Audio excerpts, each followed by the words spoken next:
मगध की धरती पिछले 7 वर्षों से भीषण सूखे की आग में जल रही थी।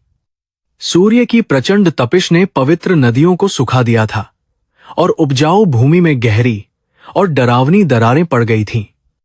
आकाश से बरसती निरंतर आग ने हरियाली को पूरी तरह राख में बदल दिया था, जिससे पशु पक्षी और असहाय मनुष्य सभी त्राहि-त्राहि कर रहे थे। चारों ओर केवल धूल, अकाल और गहरी निराशा का एक छत्र साम्राज्य था, जहां जीवन की कोई भी छोटी आशा शेष नहीं दिखती थी। देवी काली के प्राचीन और भव्य मंदिर की ऊंची सीढ़ियों पर अमृत नाम की एक युवा और दुर्बल दासी खड़ी थी।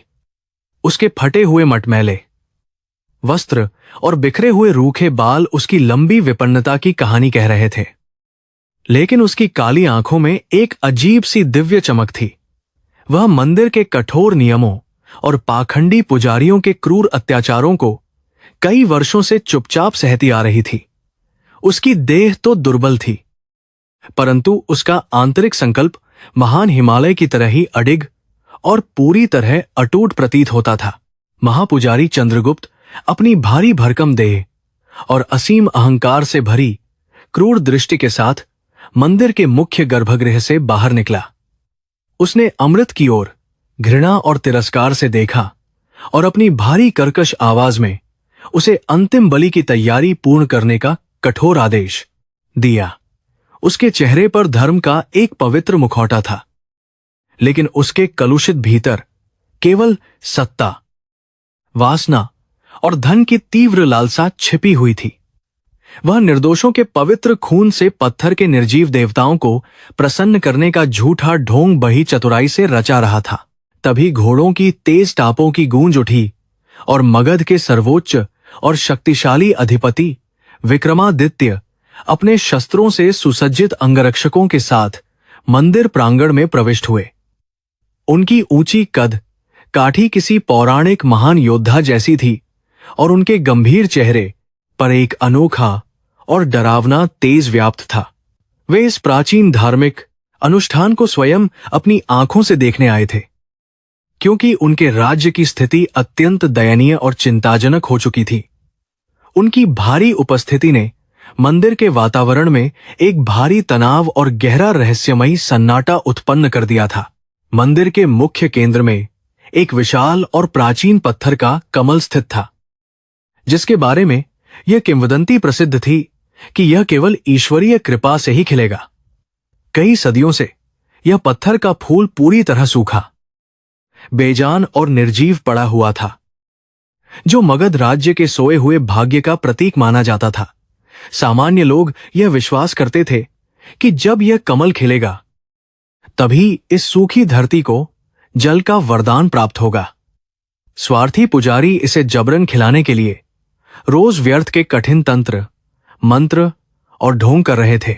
अमृत ने उस निर्जीव पत्थर के कमल की ओर देखा और उसे यह गहराई से महसूस हुआ कि केवल इन बाहरी खोखले कर्मकांडों से कुछ भी सार्थक नहीं होने वाला है।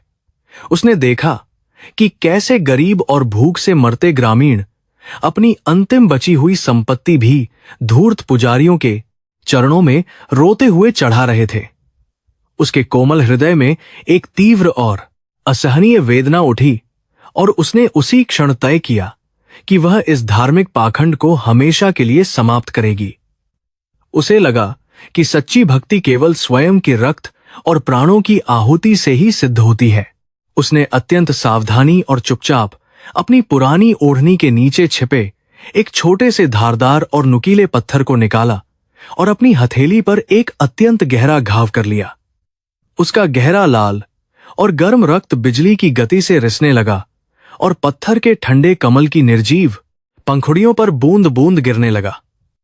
उसने अपनी थकी हुई आंखें बंद कर लीं और मन ही मन उस परम दिव्य शक्ति का आह्वान किया जो इस संपूर्ण सृष्टि का संचालन करती है। उसका पूरा शरीर कमजोरी से कांप रहा था, फिर भी वह पूरी तरह स्थिर खड़ी रही।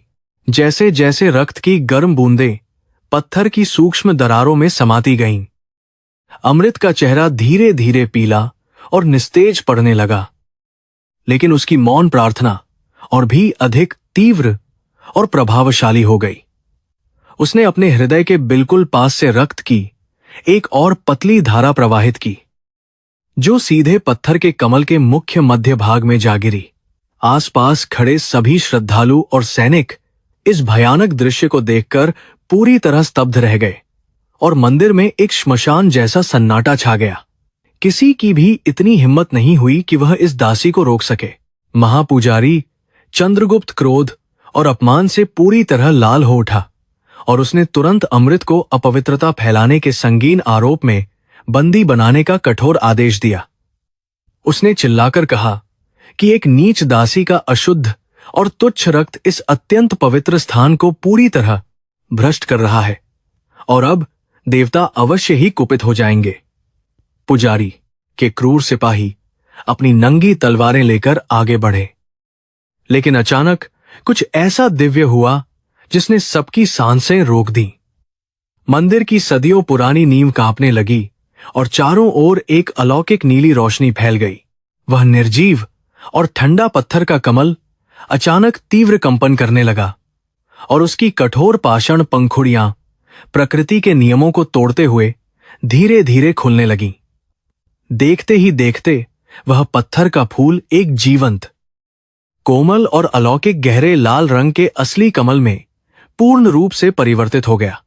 उसमें से एक ऐसी दिव्य और मीठी सुगंध निकली जिसने पूरे मंदिर के वातावरण को मंत्रमुग्ध कर दिया और मंदिर के ठीक ऊपर काले घने बादलों की सेना छाने लगी। यह एक महान चमत्कार था जिसे देखकर वहां उपस्थित हर अभिमानी व्यक्ति श्रद्धा और भय से झुक गया। विक्रमादित्य ने अपनी तेजस्वी आंखों से इस अकल्पनीय और महान दैवीय घटना को देखा और उनका योद्धा हृदय अपार आश्चर्य और गहरी श्रद्धा से भर गया। उन्होंने पहली बार उस अत्यंत साधारण और तुच्छ दिखने वाली दासी की ओर ध्यान से देखा, जो अब अत्यधिक रक्त बहने के कारण मूर्छित होकर गिरने ही वाली थी।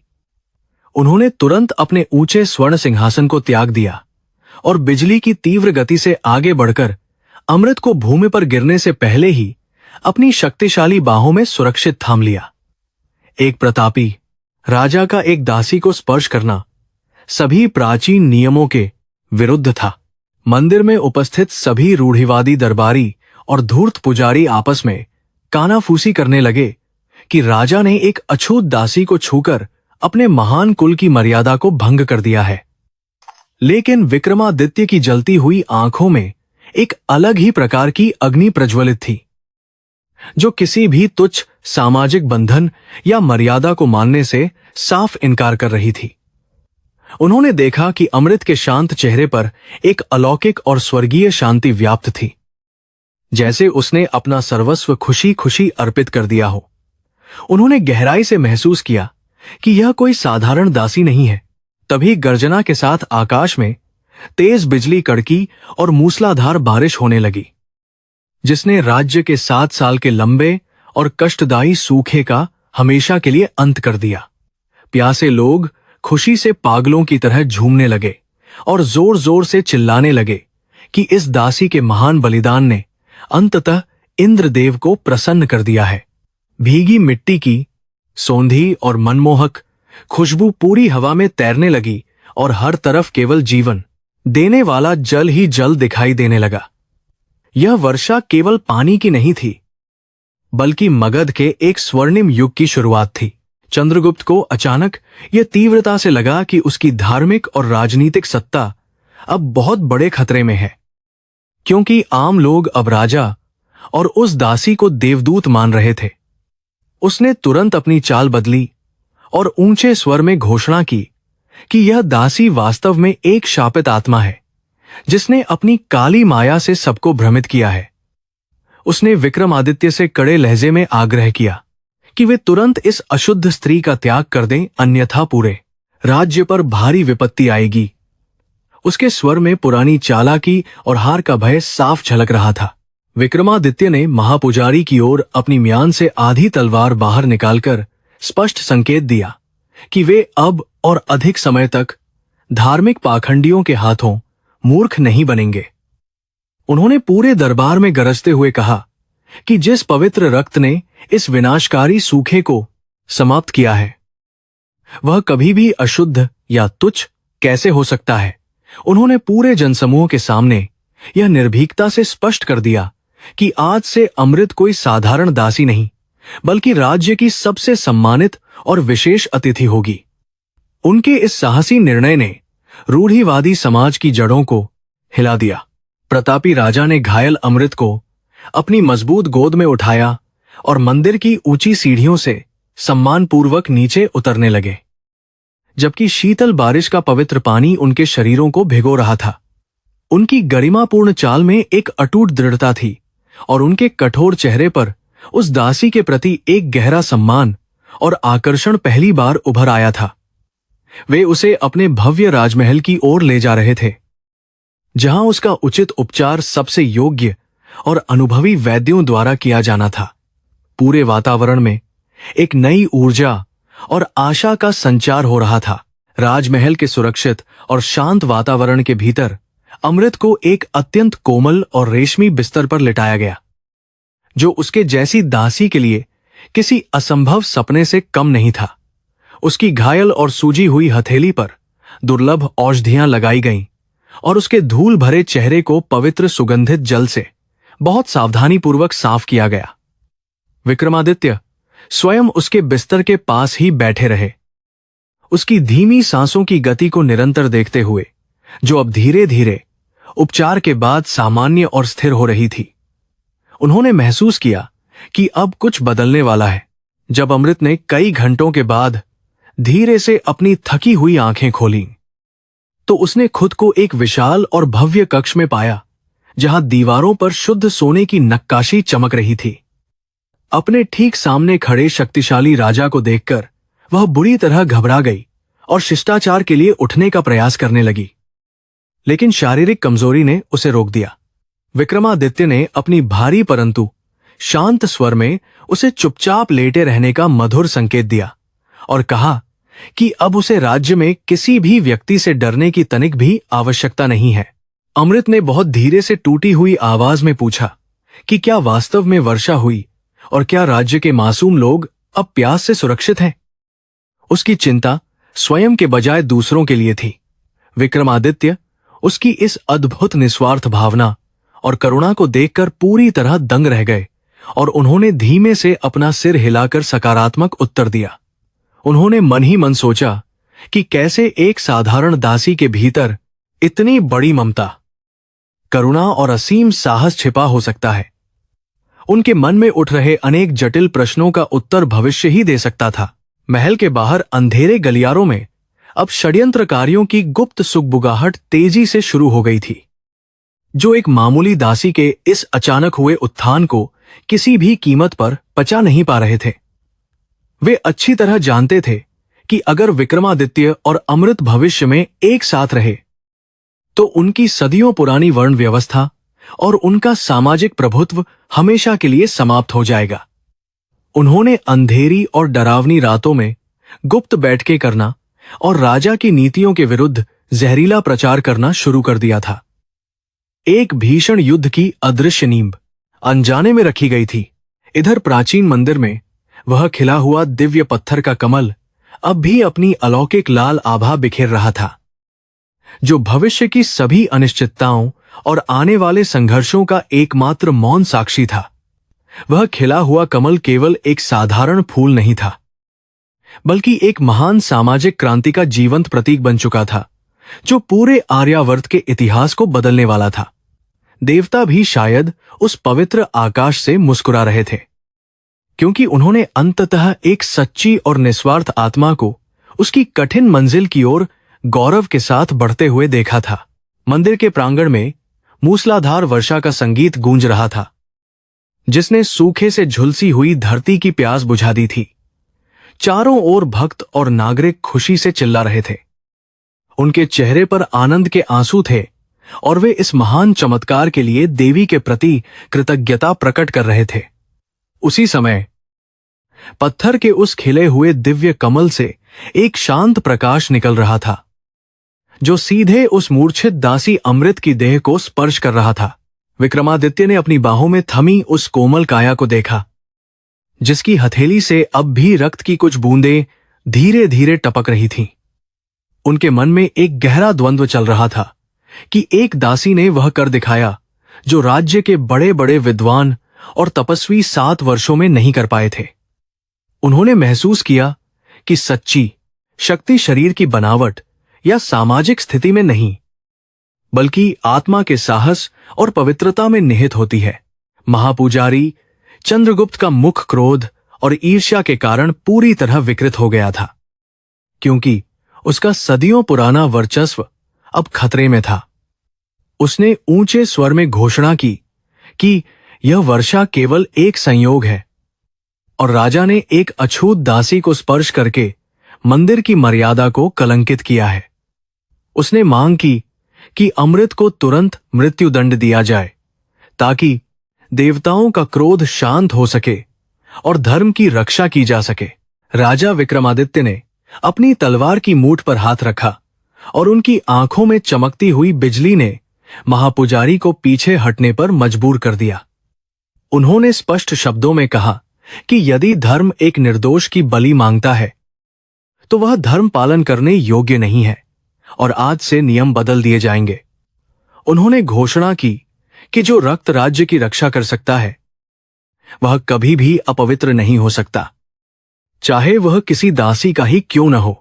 महाराज के इस कठोर और साहसी निर्णय ने पूरे मंदिर परिसर में एक स्तब्धकारी सन्नाटा पैदा कर दिया, क्योंकि किसी ने भी ऐसी विद्रोहपूर्ण बात नहीं सुनी थी। सदियों से चले आ रहे वर्ण व्यवस्था के कठोर नियमों को एक ही पल में चुनौती दे दी गई थी, जिससे रूढ़िवादी दरबारी कांप उठे थे। विक्रमादित्य ने बिना किसी की परवाह किए अमृत को अपने विशाल स्वर्ण रथ की ओर ले जाने का आदेश दिया, जो उनके राजसी गौरव का प्रतीक था। जब रथ राजमहल के मुख्य द्वार पर पहुंचा तो वहां खड़े प्रहरियों ने आश्चर्य से अपनी आंखें मल लीं, क्योंकि राजा के साथ एक घायल दासी थी। राजमहल की रानियां और दासियां झर्रोखों से इस अभूतपूर्व दृश्य को देख रही थीं और उनके मन में ईर्ष्या तथा जिज्ञासा का एक जटिल मिश्रण उमड़ रहा था। राजा ने उसे किसी साधारण कक्ष में नहीं, बल्कि अतिथि गृह के सबसे भव्य और सुरक्षित भाग में रखने का सख्त निर्देश जारी कर दिया था। राजसी वैद्यों को तुरंत बुलाया गया और उन्हें आदेश दिया गया कि वे इस युवती के प्राण बचाने के लिए दुनिया की सबसे दुर्लभ जड़ी बूटियों का उपयोग करें। विक्रमादित्य स्वयं कक्ष के द्वार पर खड़े होकर चिकित्सा की निगरानी कर रहे थे, जैसे कि वह उनकी अपनी कोई प्रिय संबंधी हो, न कि कोई अनाम दासी। उनके इस व्यवहार ने महल के भीतर सुलगती हुई गपशप की आग में घी डालने का काम किया, जिससे षड्यंत्रों का दौर शुरू हो गया। कक्ष के भीतर चंदन और लोबान की भीनी सुगंध फैल रही थी, जबकि वैद्य अमृत की हथेली पर शीतल लेप लगा रहे थे ताकि जलन कम हो सके। उसकी सांसें अब धीरे धीरे स्थिर हो रही थीं, लेकिन उसका चेहरा अभी भी उस गहरे त्याग की कहानी कह रहा था जिसे उसने मंदिर में अंजाम दिया था। विक्रमादित्य ने उसके शांत चेहरे को देखते हुए महसूस किया कि यह स्त्री भविष्य में उनके जीवन का सबसे महत्वपूर्ण हिस्सा बनने वाली है। अगली सुबह जब स्वर्ण सूर्य की पहली किरणें कक्ष की खिड़की से भीतर आईं, तो अमृत ने बहुत धीरे से अपनी बोझल पलकें खोलने का प्रयास किया। उसने खुद को रेशमी बिस्तरों और मखमली तकियों के बीच पाया, जो उसके लिए एक पूरी तरह से नई और अकल्पनीय दुनिया थी। उसे याद आया कि वह मंदिर की सीढ़ियों पर गिर रही थी और किसी की मजबूत बाहों ने उसे गिरने से पहले ही थाम लिया था। तभी कक्ष का भारी द्वार धीरे से खुला और विक्रमादित्य ने बहुत ही सौम्यता के साथ भीतर प्रवेश किया। उनके पीछे कुछ दासियां भोजन लेकर आ रही थीं। अमृत ने उठने की कोशिश की, लेकिन राजा ने आगे बढ़कर उसे कंधे से थाम लिया और बहुत ही शांत स्वर में उसे आराम करने को कहा। उसने अपनी आंखों में राजा के प्रति सम्मान और एक अनजान भय का मिला जुला भाव देखा, जिसे वह समझ नहीं पा रही थी। अमृत ने अत्यंत धीमी आवाज में पूछा कि क्या वह अभी भी जीवित है और क्या यह सब वास्तव में कोई सुंदर सपना है जो जल्द ही टूट जाएगा। विक्रमादित्य मुस्कुराए। उनकी मुस्कान में एक ऐसी कोमलता थी जो उनके युद्ध कठोर चेहरे पर विरले ही दिखाई देती थी, और उन्होंने उसे आश्वस्त किया। उन्होंने कहा कि वह अब मगध की दासी नहीं, बल्कि उस चमत्कार की जननी है जिसने एक पूरे मरते हुए राज्य को फिर से जीवित किया है। बाहर आंगन में महापुजारी चंद्रगुप्त अपने कुछ खास समर्थकों के साथ गुप्त रूप से योजना बना रहा था कि कैसे इस दासी को महल से निकाला जाए। उसे डर था कि यदि राजा इस लड़की के प्रभाव में आ गए तो मंदिर का खजाना और उसकी सामाजिक शक्ति हमेशा के लिए नष्ट हो जाएगी। उन्होंने राजा की माता राजमाता सुलक्षणा के कान भरने का निश्चय किया, जो परंपराओं और कुल की प्रतिष्ठा के प्रति अत्यंत सजग और कठोर थीं। राजमाता ने जब यह सुना कि उनके पुत्र ने एक नीच दासी को राजमहल के अतिथि कक्ष में स्थान दिया है, तो उनका क्रोध 7वें आसमान पर पहुंच गया। उन्होंने तुरंत विक्रमादित्य को अपने निजी कक्ष में बुलवाया और उन्हें उनके पूर्वजों की मर्यादा और कुल के गौरव की याद दिलाते हुए चेतावनी दी। उन्होंने कहा कि एक राजा को अपनी प्रजा के सामने आदर्श प्रस्तुत करना चाहिए, न कि समाज के स्थापित नियमों का खुलेआम उल्लंघन करना चाहिए। विक्रमादित्य ने अपनी माता की बातों को बहुत धैर्य से सुना, लेकिन उनके संकल्प में रत्ती भर भी कोई बदलाव या हिचकिचाहट दिखाई नहीं दी। उन्होंने उत्तर दिया कि असली मर्यादा न्याय और सत्य की रक्षा करने में है, न कि उन नियमों का पालन करने में जो मानवता को अपमानित करते हैं। उन्होंने यह भी स्पष्ट कर दिया कि अमृत अब उनकी सुरक्षा में है और उसके विरुद्ध किया गया कोई भी अपमान सीधे राजा का अपमान माना जाएगा। अमृत अब धीरे धीरे स्वस्थ हो रही थी और उसने महल के पुस्तकालय में उपलब्ध प्राचीन ग्रंथों को पढ़ने की अनुमति मांगी, जिससे उसकी बौद्धिक क्षमता का पता चला। वह केवल एक साहसी युवती ही नहीं थी, बल्कि उसके पास असाधारण तर्क शक्ति और शासन व्यवस्था को समझने की एक जन्मजात प्रतिभा भी मौजूद थी। विक्रमादित्य उसके साथ घंटों चर्चा करते और उसकी बुद्धिमानी भरी सलाहों को सुनकर अक्सर आश्चर्यचकित रह जाते थे, जो उनके मंत्रियों से भी बेहतर थीं। पूरे राज्य में अब यह चर्चा आम हो गई थी कि राजा अपनी नई सलाहकार के रूप में एक पूर्व दासी को नियुक्त करने का विचार कर रहे हैं। इस खबर ने पुराने सामंतों और जमींदारों के बीच भारी असंतोष पैदा कर दिया, क्योंकि वे किसी भी स्थिति में एक महिला, और वह भी पूर्व दासी, के नीचे काम नहीं करना चाहते थे। विद्रोह के बीज धीरे धीरे बोए जा रहे थे, लेकिन विक्रमादित्य ने इन सबको नजरअंदाज करते हुए अमृत को पूर्ण अधिकार दिए। एक शाम जब अमृत राजमहल के बगीचे में टहल रही थी, तो उसे झाड़ियों के पीछे कुछ संदिग्ध गतिविधियों और दबी हुई आवाजों का आभास हुआ। उसने बहुत ही चतुराई से छिपकर सुना कि कुछ सैनिक और एक अज्ञात व्यक्ति राजा की हत्या की गुप्त साजिश रच रहे थे ताकि सत्ता बदली जा सके। वह तुरंत समझ गई कि यह महापुजारी के गुर्गों का काम है, जो राजा के बढ़ते हुए उदारवादी विचारों से बुरी तरह डरे हुए थे। वह बिना समय बर्बाद किए सीधे विक्रमादित्य के कक्ष की ओर भागी। भले ही उसे पता था कि रात के इस पहर में वहां जाना नियमों के विरुद्ध है।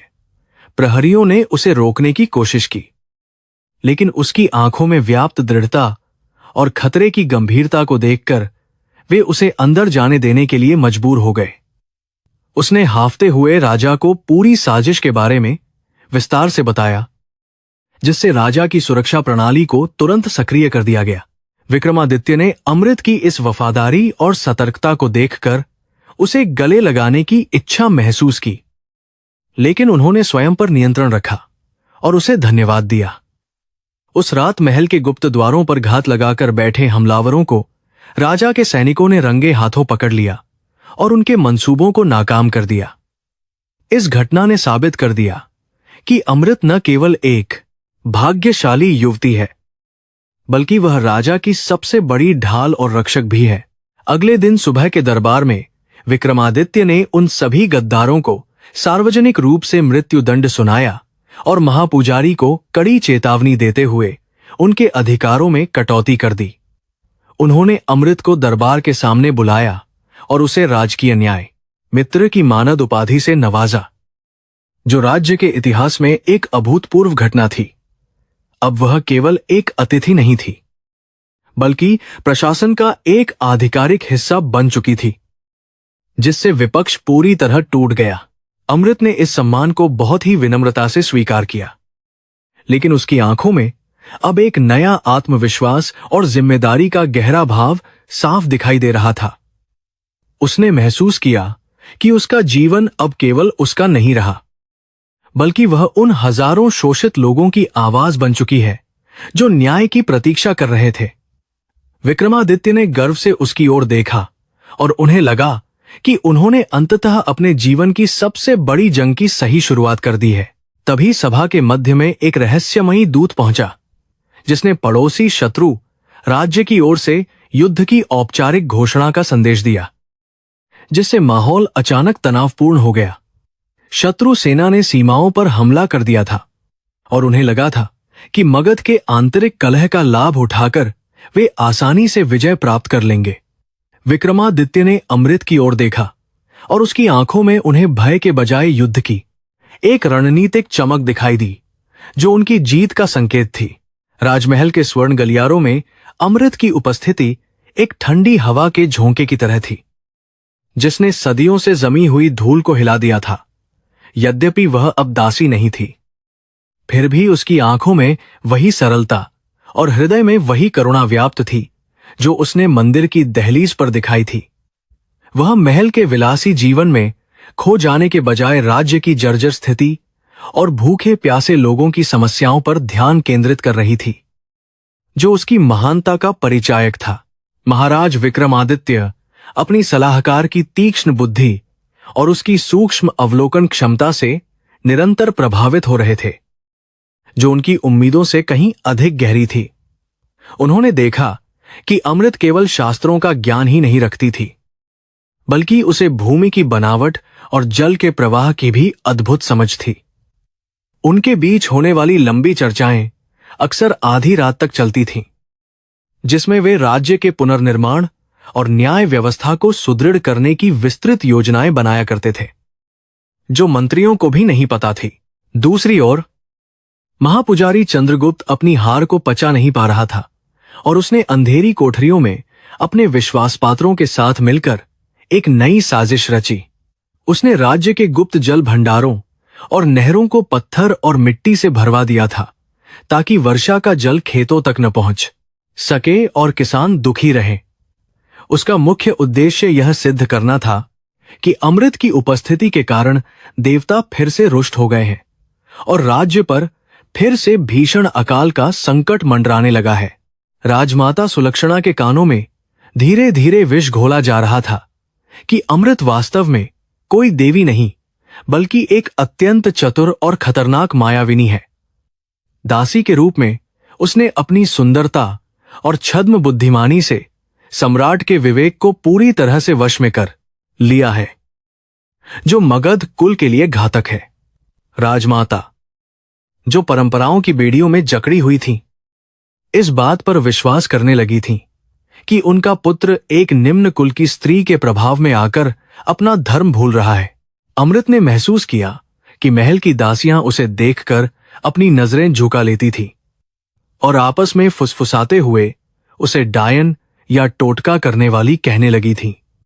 उसने इन अपमानों को बहुत ही गरिमा के साथ सहा और अपना पूरा समय राज्य के पुराने मानचित्रों और सिंचाई प्रणाली के अध्ययन में व्यतीत किया। उसे विश्वास था कि यदि वह जल की समस्या का वास्तविक समाधान खोज लेती है, तो लोगों का अंधविश्वास और पुजारियों का झूठ अपने आप पूरी तरह से समाप्त हो जाएगा। एक दोपहर अमृत ने सम्राट विक्रमादित्य से अनुमति लेकर सामान्य वेशभूषा में नगर के बाहरी क्षेत्रों का निरीक्षण करने का एक साहसी और रणनीतिक निर्णय लिया।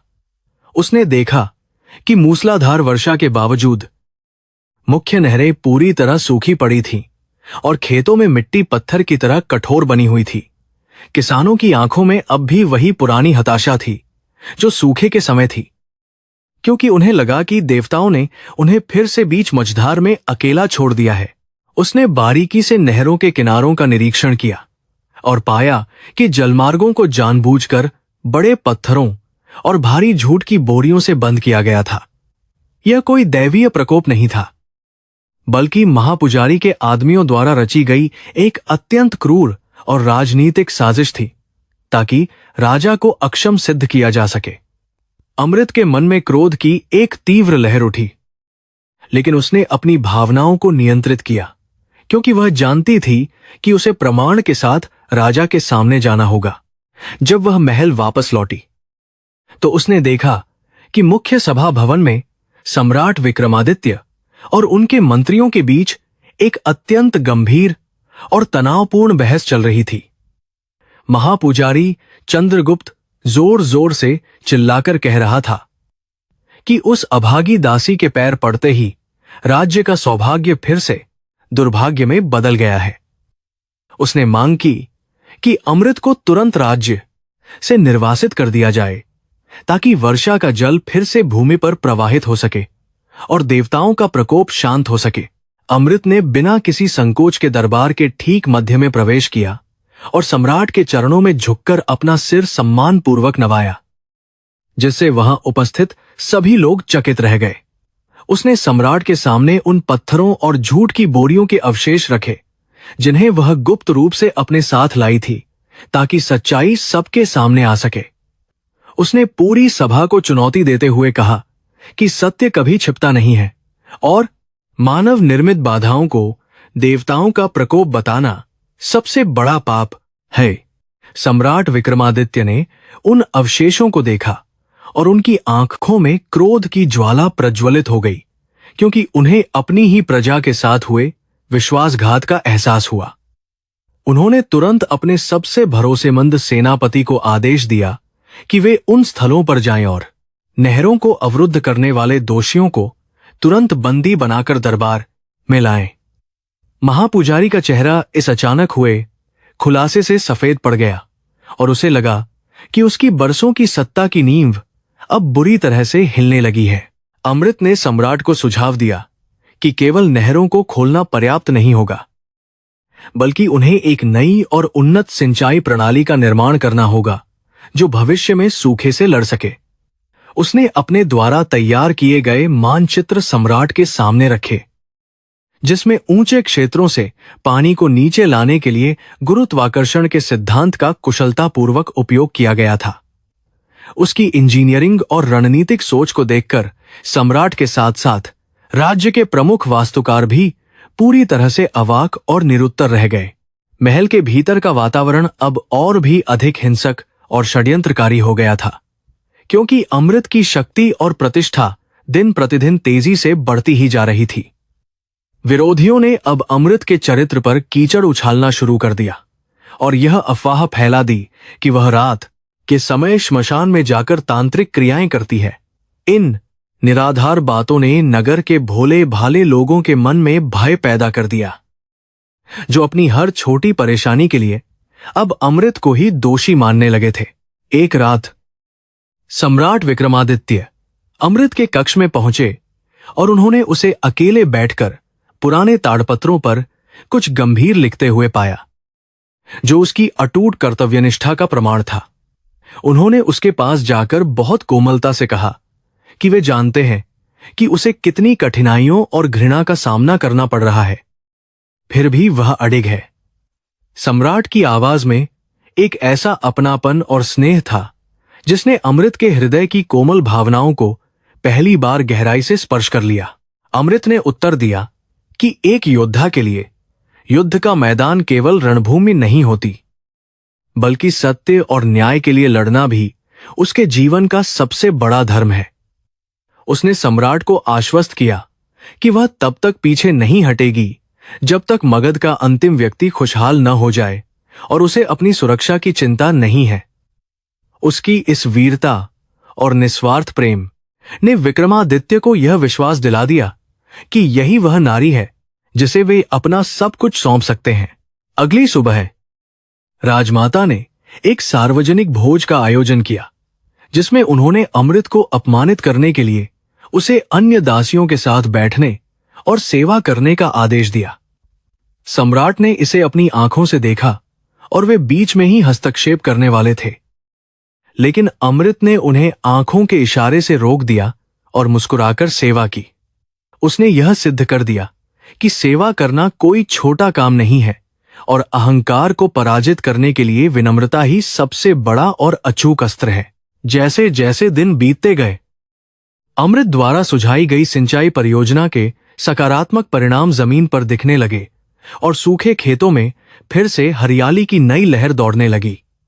किसानों को जब पता चला कि उनकी खुशहाली के पीछे उसी दासी का दिमाग है जिसे वे गलत समझ रहे थे, तो उनका मन बदलने लगा। वे अब महल के बाहर आकर अमृत के नाम के जयकारे लगाने लगे थे, जिससे महापुजारी की नींद पूरी तरह से हराम हो गई और वह पागल होने लगा। महापुजारी ने अब अपनी अंतिम और सबसे खतरनाक चाल चलने का निर्णय लिया, जिसमें उसने राज्य के पुराने धार्मिक ग्रंथों की गलत व्याख्या करके एक नया विवाद खड़ा कर दिया। उसने दावा किया कि एक स्त्री द्वारा राज्य की नीतियों में हस्तक्षेप करना शास्त्रों के विरुद्ध है और इससे पूरे वंश का विनाश निश्चित रूप से हो जाएगा। उसने घोषणा की कि यदि अमृत को पद से नहीं हटाया गया तो वह मंदिर के कपाट बंद कर देगा और अन्न जल का त्याग कर देगा। इस धमकी ने पूरे राज्य में एक बड़ी उथल पुथल मचा दी, क्योंकि धर्म का स्थान शासन से ऊपर माना जाता था और लोग महापुजारी की अवज्ञा से डरते थे। विक्रमादित्य एक धर्म संकट में फंस गए थे, क्योंकि वे एक तरफ न्याय को देख रहे थे और दूसरी तरफ अपनी प्रजा की धार्मिक आस्था और परंपराओं का दबाव था। अमृत ने सम्राट की इस मानसिक व्यथा को समझा और उसने स्वयं आगे बढ़कर इस समस्या का एक साहसी और निर्णायक समाधान निकालने का वचन दिया। अमृत ने सम्राट से कहा कि वह सार्वजनिक रूप से धर्मसभा में महापुजारी के साथ शास्त्रार्थ करेगी और यदि वह हार गई तो वह स्वेच्छा से राज्य और अपने प्राण त्याग देगी। यह एक बहुत बड़ा जोखिम था, क्योंकि महापुजारी के पास वर्षों का अध्ययन और चालाकी थी, जबकि अमृत के पास केवल सत्य और अनुभव का अटूट संबल था। सम्राट ने भारी मन से इस चुनौती को स्वीकार किया, क्योंकि वे जानते थे कि यही एकमात्र तरीका है जिससे अमृत की स्थिति मजबूत हो सकती थी। पूरे नगर में इस महाशास्त्रार्थ की चर्चा फैल गई और लोग बड़ी संख्या में मंदिर के मैदान में एकत्रित होने लगे, जहां एक भव्य मंच तैयार किया गया था। अमृत ने सफेद सादा वस्त्र धारण किया था और उसके चेहरे पर एक अलौकिक तेज था जो किसी तपस्विनी जैसा प्रतीत हो रहा था, जिसने सबके मन मोह लिए। महापुजारी अपने भव्य रत्नों और अहंकार के साथ मंच पर पहुंचा। उसे पूरा विश्वास था कि वह इस तुच्छ कन्या को शब्दों के जाल में आसानी से हरा देगा। चर्चा शुरू हुई और महापुजारी ने एक के बाद एक कठिन प्रश्न पूछे, लेकिन अमृत ने प्रत्येक प्रश्न का उत्तर वेदों के वास्तविक अर्थों और तर्क के साथ बहुत ही सरलता से दिया। उसने सिद्ध किया कि धर्म का अर्थ किसी का शोषण करना नहीं, बल्कि सबकी भलाई और न्याय सुनिश्चित करना है, जो सबसे बड़ी पूजा मानी जाती है। उसकी वाणी में सरस्वती का वास लग रहा था और सुनने वाले प्रत्येक व्यक्ति की आंखों से अज्ञान का पर्दा धीरे धीरे पूरी तरह से हटने लगा था। जब महापुजारी के पास कोई तर्क शेष नहीं बचा, तो उसने क्रोध में आकर अमृत पर व्यक्तिगत प्रहार करना शुरू कर दिया और उसके अतीत को लेकर उसे सबके सामने लज्जित करने का प्रयास किया। लेकिन अमृत ने शांत रहकर उत्तर दिया कि गंगा भी मैली जगहों से होकर गुजरती है, फिर भी वह पवित्र रहती है, क्योंकि उसका उद्देश्य समुद्र से मिलन और प्यास बुझाना है। इस उत्तर ने सभा में उपस्थित लोगों के दिलों को जीत लिया और उन्होंने तालियों की गड़गड़ाहट से पूरे वातावरण को गुंजायमान कर दिया।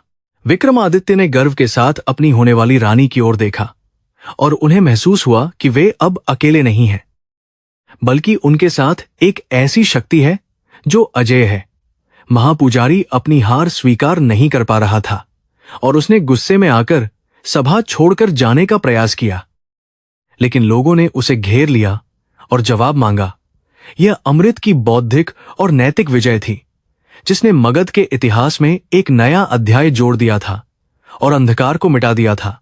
रात के सन्नाटे में सम्राट ने अमृत को महल की सबसे ऊंची मीनार पर बुलाया और उसे नीचे जगमगाते हुए दीपकों से सजे नगर को दिखाया, जो अब खुशहाल था।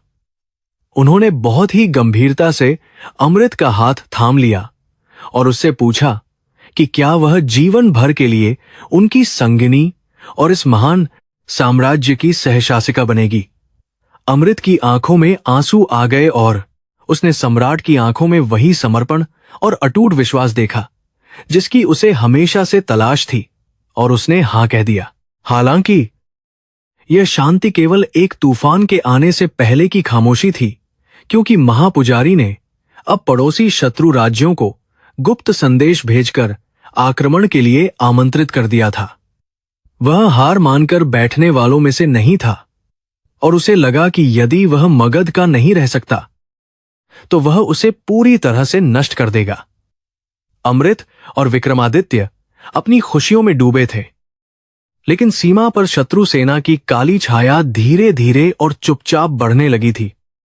जो बड़ा खतरा था, मगध की राजधानी के मुख्य चौराहे पर आज एक अकल्पनीय और अत्यंत भयानक दृश्य देखने के लिए हजारों की संख्या में लोग एकत्रित हुए थे।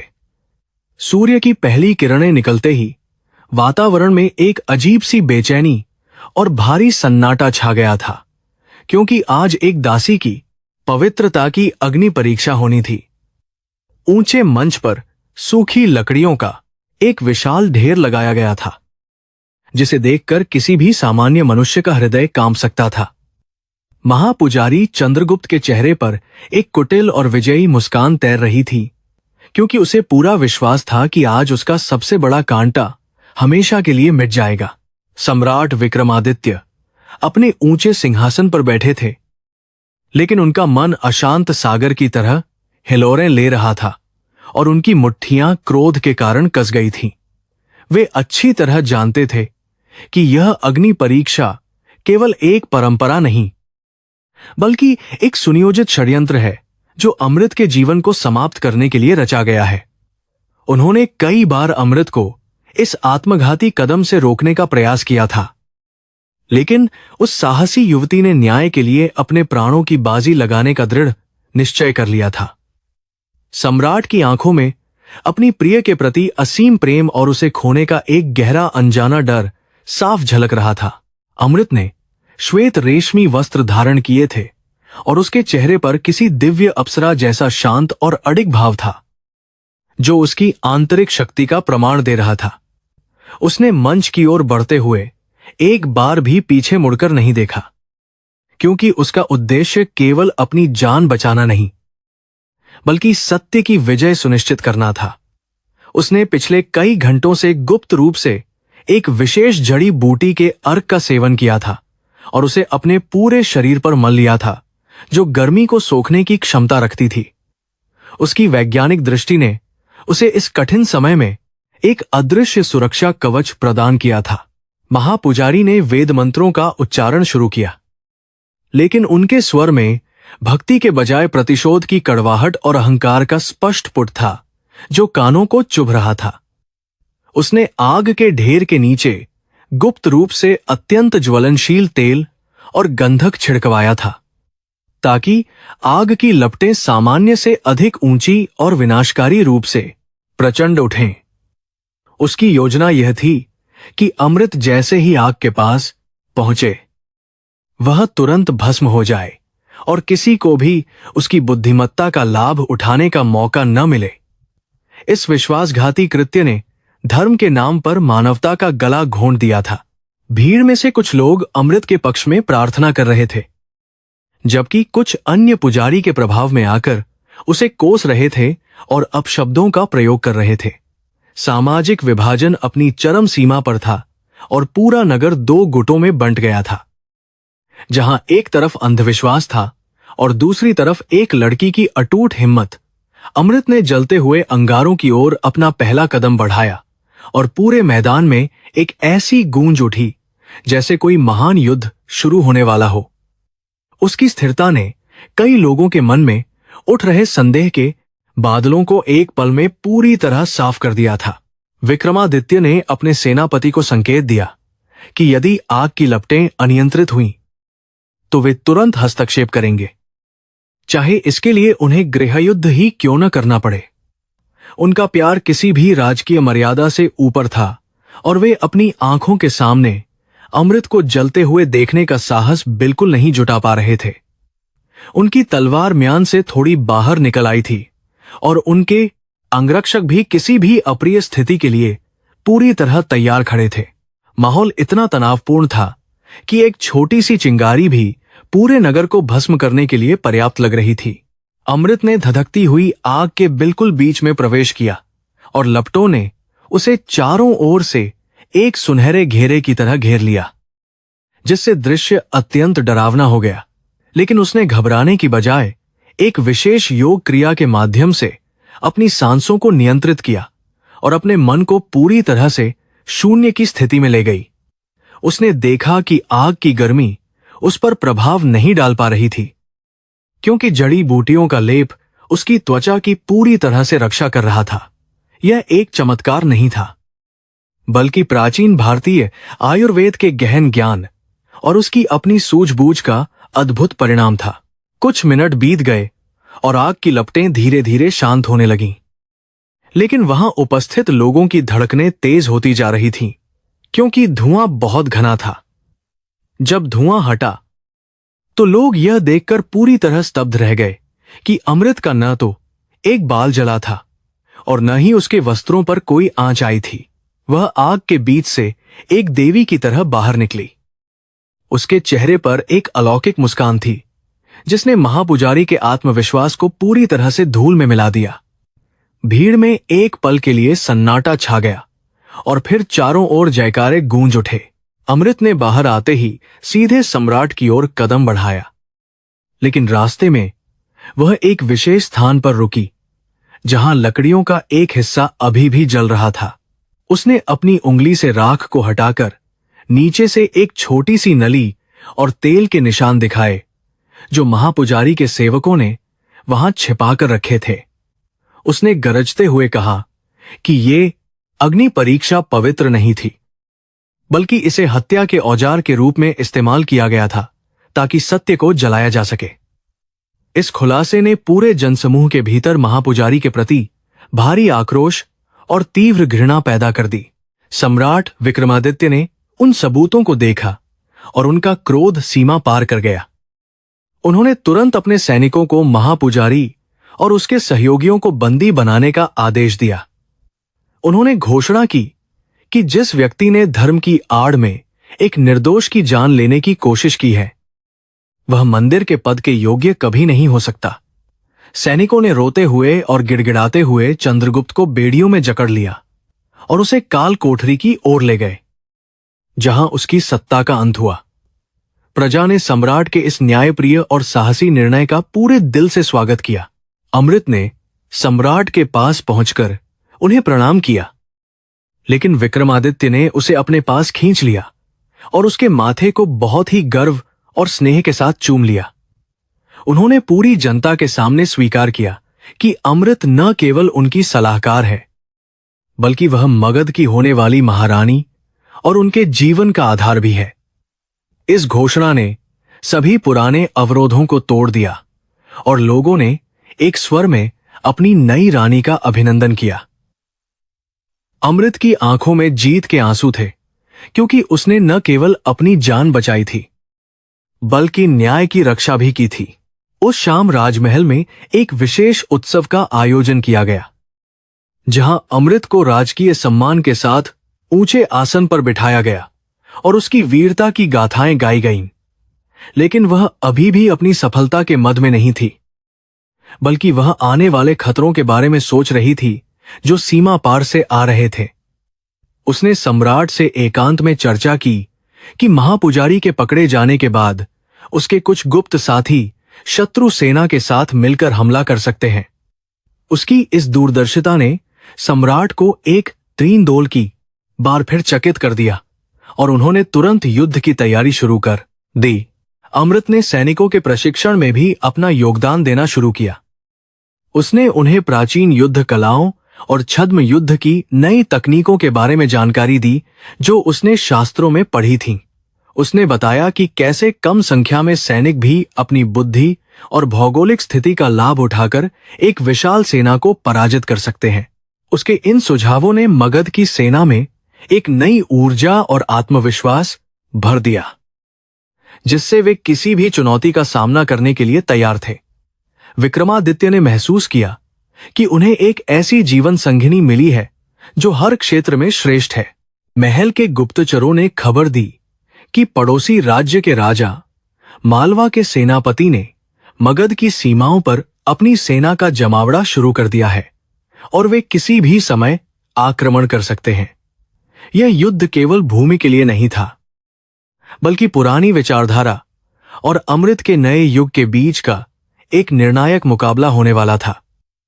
अमृत ने स्वयं युद्ध के मैदान में जाने की इच्छा जताई, जिसे सुनकर सम्राट पहले तो चौंक गए, लेकिन फिर उसकी आंखों में जल रही देशभक्ति की ज्वाला देखकर वे मान गए।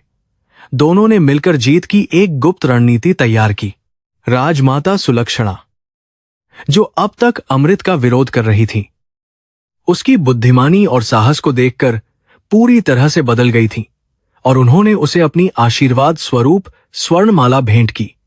उन्होंने स्वीकार किया कि वंश की रक्षा केवल रक्त से नहीं, बल्कि गुणों से होती है, और अमृत ने अपने गुणों से मगध का नाम रोशन किया है। यह अमृत के लिए एक बड़ी भावनात्मक जीत थी, क्योंकि उसे अब अपने घर के भीतर से भी पूरा समर्थन और प्रेम प्राप्त हो गया था। पूरा राज परिवार अब एक होकर आने वाले संकट का मुकाबला करने के लिए पूरी तरह से तैयार था। जैसे जैसे युद्ध की घड़ियां नजदीक आ रही थी, अमृत ने नगर की महिलाओं को भी प्राथमिक उपचार और रसद की व्यवस्था संभालने के लिए संगठित किया, ताकि सेना को पीछे से पूरा सहयोग मिल सके।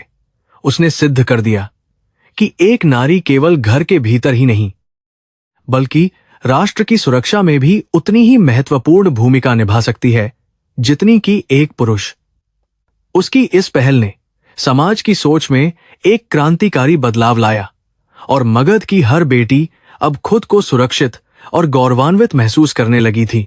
विक्रमादित्य ने अपने शाही घोड़े पर सवार होकर युद्ध की अंतिम घोषणा की और अमृत उनके बगल में अपनी युद्ध अश्व पर बैठी थी, जो किसी युद्ध की देवी दुर्गा का साक्षात स्वरूप लग रही थी।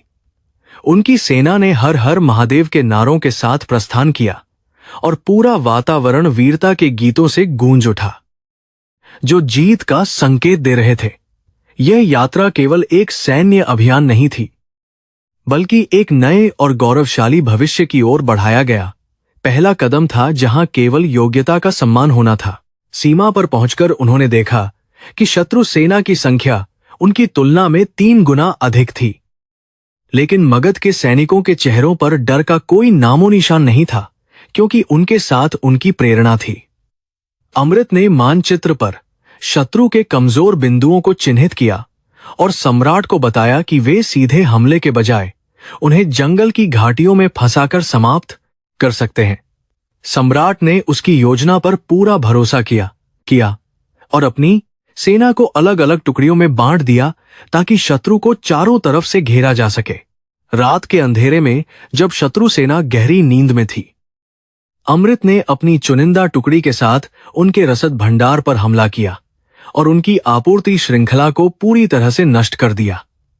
इस अचानक हुए हमले ने शत्रु खेमे में भारी खलबली मचा दी और उन्हें समझ नहीं आया कि हमला किधर से हुआ है। इस बीच विक्रमादित्य ने मुख्य सेना के साथ सामने से प्रहार किया, जिससे मालवा की सेना के पैर उखड़ने लगे और वे पीछे हटने को मजबूर हो गए। अमृत का युद्ध कौशल देखकर अनुभवी सेनापति भी दांतों तले उंगली दबाने लगे थे।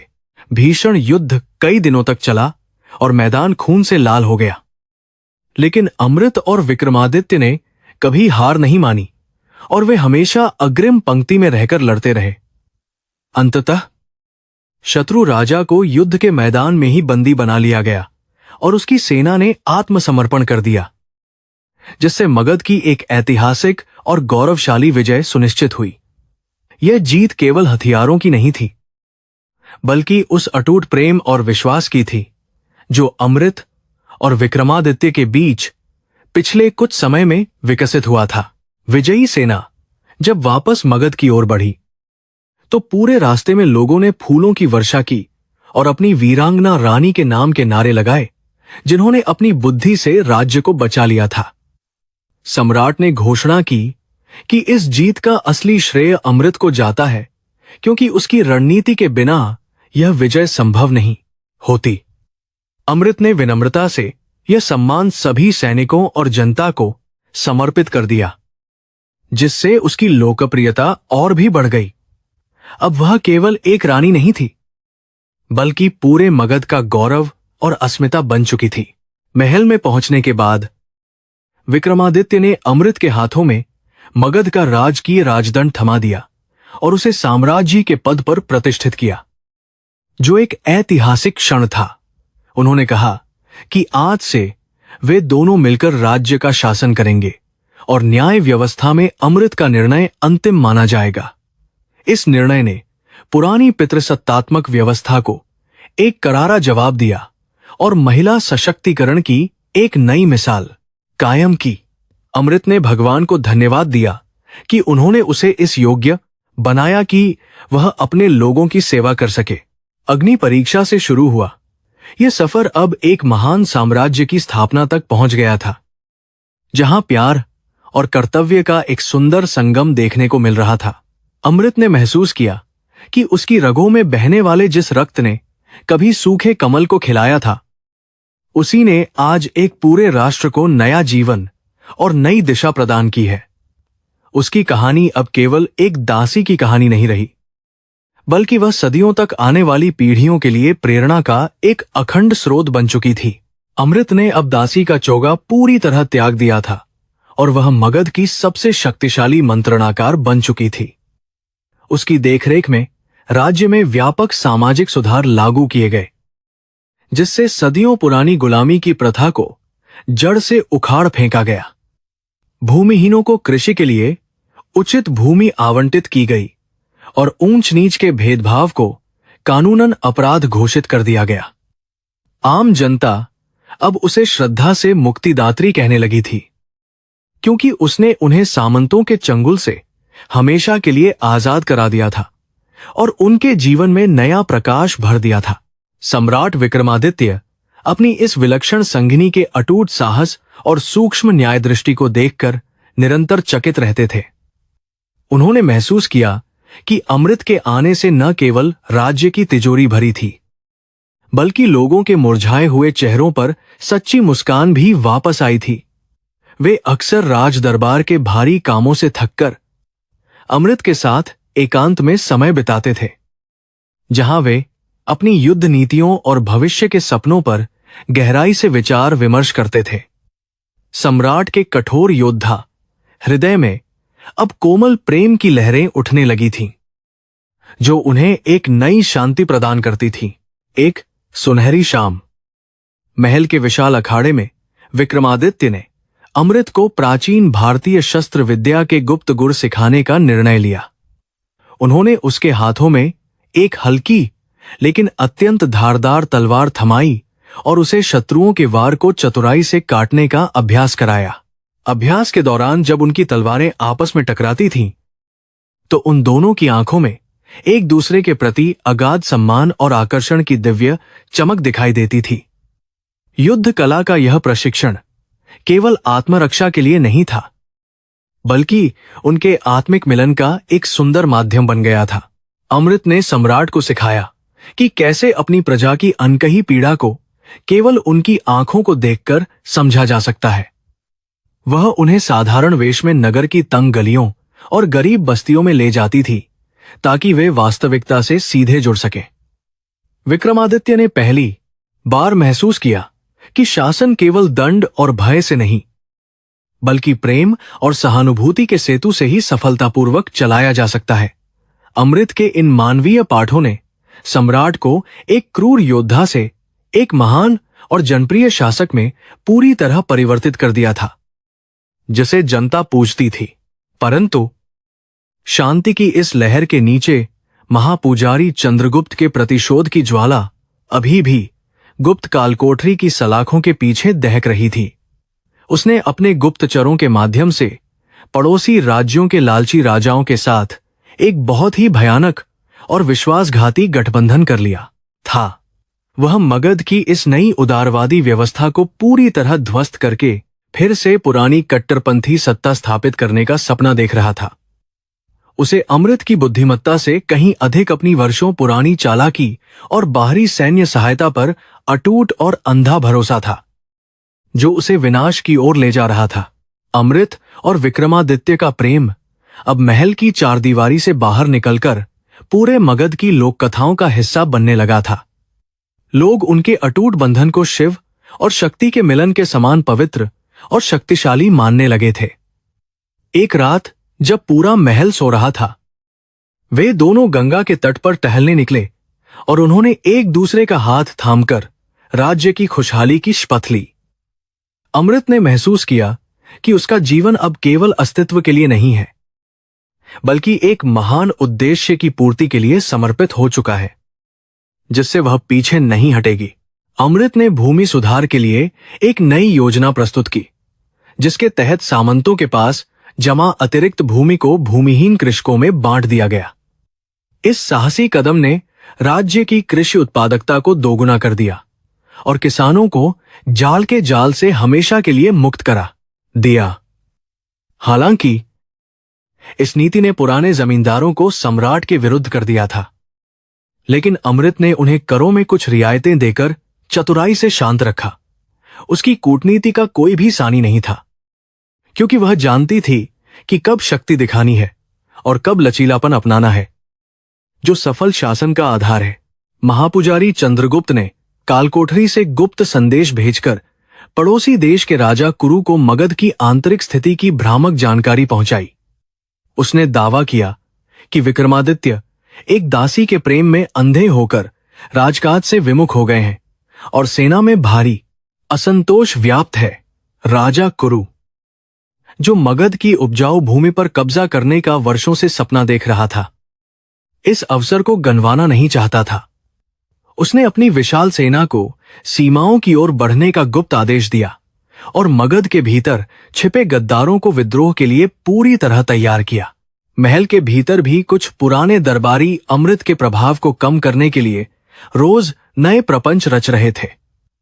उन्होंने अमृत के भोजन में धीमा जहर मिलाने का प्रयास किया, लेकिन उसकी सतर्कता और आयुर्वेद के ज्ञान ने उसे समय रहते बचा लिया। इस घटना के बाद सम्राट ने अमृत की सुरक्षा के लिए एक विशेष महिला सैन्य दल का गठन किया, जिसका नेतृत्व वह स्वयं करती थी। अमृत ने अपनी रक्षा के लिए किसी पुरुष पर निर्भर रहने के बजाय स्वयं को और अपनी सहायिकाओं को सशक्त बनाने का महान संकल्प लिया था। एक रात अमृत ने महल की गुप्त मीनार से देखा कि उत्तर दिशा की सीमाओं पर आग के संकेत जल रहे थे, जो युद्ध की आहट थे। उसने तुरंत सम्राट को सूचित किया और युद्ध परिषद की आपातकालीन बैठक बुलाई, जहां उसने अपनी रक्षात्मक रणनीति का विस्तार से वर्णन किया। उसने सुझाव दिया कि हमें सीमा पर सीधे युद्ध करने के बजाय शत्रुओं को अपनी मजबूत किलेबंदी की ओर आकर्षित करना चाहिए। उसकी दूरदर्शिता ने अनुभवी सेनापतियों को भी सोचने पर मजबूर कर दिया, क्योंकि वे अब तक केवल आक्रामक युद्ध की कला ही जानते थे।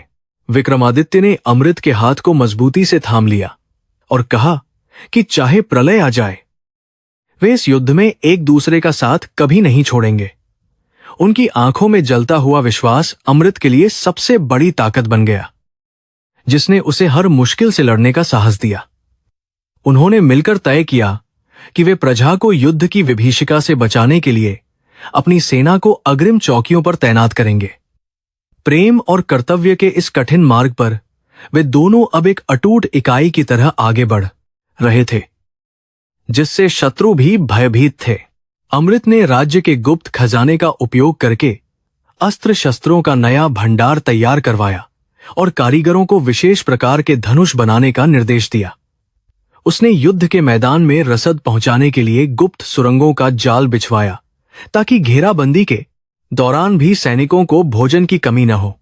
उसकी इस प्रशासनिक कुशलता ने सम्राट को आश्वस्त कर दिया कि मगध केवल एक युद्ध ही नहीं जीतेगा, बल्कि एक नई सैन्य व्यवस्था का उदाहरण भी पेश करेगा। हर सैनिक अब अपनी रानी के लिए अपने प्राण न्योछावर करने को तत्पर था। चंद्रगुप्त की साजिशें अब अपने चरम पर थीं। उसने महल के कुछ रक्षकों को स्वर्ण मुद्राओं का लालच देकर अपनी ओर मिला लिया था। उसका इरादा था कि जब शत्रु सेना हमला करेगी तो ये रक्षक महल के मुख्य द्वार खोल देंगे और राजा की हत्या कर देंगे। अमृत को इस गद्दारी की भनक मिल गई थी, लेकिन उसने इसे गुप्त रखा ताकि वह सही समय पर गद्दारों को रंगे हाथों पकड़ सके। उसने अपने वफादार गुप्तचरों को हर संदिग्ध व्यक्ति पर कड़ी नजर रखने के लिए विशेष रूप से तैनात कर दिया था। शत्रु राजा कुरु की सेना ने आधी रात को मगध की सीमाओं को पार किया और गांवों में लूटपाट मचाना शुरू कर दिया। विक्रमादित्य ने अपनी सेना के साथ उनका मुकाबला करने के लिए प्रस्थान किया, जबकि अमृत ने राजधानी की सुरक्षा की बागडोर अपने हाथों में ली। उसने नगर के फाटकों को बंद कर दिया और नागरिकों को किले के भीतर सुरक्षित स्थानों पर पहुंचाया ताकि वे किसी भी हताहत से बच सकें। उसका यह धैर्य और साहस देखकर नगर के लोग दंग रह गए और उन्होंने उसे अपनी मां के समान सम्मान दिया। अमृत ने महसूस किया कि शत्रु सेना का मुख्य उद्देश्य सम्राट को धोखे से पकड़ना है। इसलिए उसने एक फर्जी सैन्य टुकड़ी तैयार की जो सम्राट के वेश में थी। इस योजना ने शत्रु सेना को पूरी तरह भ्रमित कर दिया और वे मुख्य सेना के बजाय उस टुकड़ी का पीछा करने लगे, जिससे सम्राट को पलटवार करने का समय मिल गया। अमृत की इस रणनीति ने युद्ध के पहले ही दिन मगध को एक बड़ी रणनीतिक बढ़त दिला दी। उसकी बुद्धि अब शस्त्रों से अधिक प्रहार कर रही थी और शत्रुओं के हौसले पस्त कर रही थी। युद्ध के मैदान से आ रही घायल सैनिकों की चीखें अमृत के हृदय को छलनी कर रही थी, लेकिन उसने अपनी भावनाओं को दृढ़ता में बदल दिया।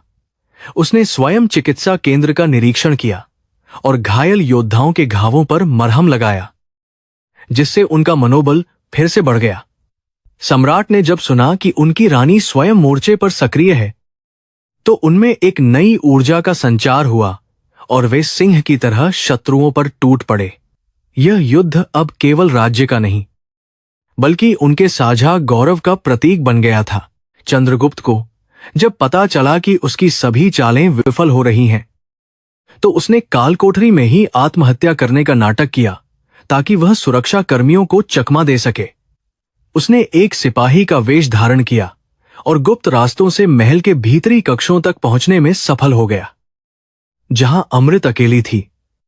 उसने अपनी कमर से खंजर निकाला और अमृत पर पीछे से वार करने का प्रयास किया, लेकिन उसकी परछाई ने अमृत को सावधान कर दिया। अमृत ने तुरंत अपनी आत्मरक्षा की कला का प्रदर्शन किया और उसे धूल चटा दी। अमृत ने चंद्रगुप्त की गर्दन पर तलवार रखकर उसे याद दिलाया कि पाप का घड़ा एक न एक दिन अवश्य भरता है और आज उसका अंत निश्चित है। उसने उसे सम्राट के सामने पेश किया, जहां उसके विश्वासघात के सभी प्रमाण पहले से ही मौजूद थे और न्याय की प्रतीक्षा कर रहे थे।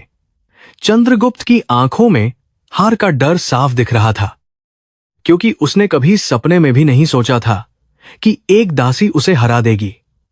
सम्राट ने उसे मृत्यु दंड के बजाय आजीवन एकांतवास की सजा सुनाई, जो उसकी आत्मा के लिए नरक समान थी। विजय के बाद जब विक्रमादित्य महल लौटे, तो उन्होंने अमृत को अपनी बाहों में भर लिया और उसे अपनी आधी सत्ता का आधिकारिक स्वामी घोषित किया।